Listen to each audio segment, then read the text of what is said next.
Hi friends, welcome to KKV talks. Kadhalikka Neramillai అనే movie అయితే నెట్ఫ్లిక్స్లో హల్చల్ చేస్తుంది.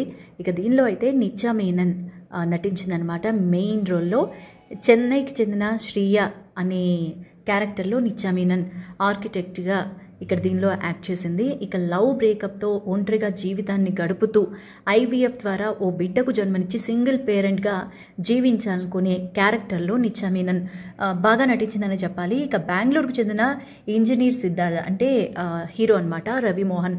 అతను కూడా ఏంటంటే ప్రియురాల చేతిలో మోసపోయి ఒంటరి జీవితాన్ని అనుభవిస్తూ ఉంటాడు. ఈ నేపథ్యంలో కథ వెళ్లే కొద్దీ ఈ ఇద్దరి మధ్య జరిగిన పరిచయం ఒక బాబు వల్ల ఒక బలమైన బంధంగా మారుతుంది.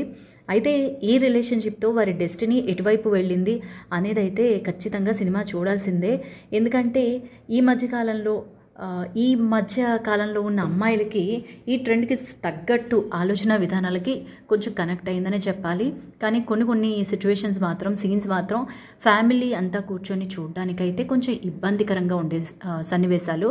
ఇక నార్మల్గా అయితే A R Rahman music director talent గురించి ప్రత్యేకించి చెప్పాల్సిన పని లేదు.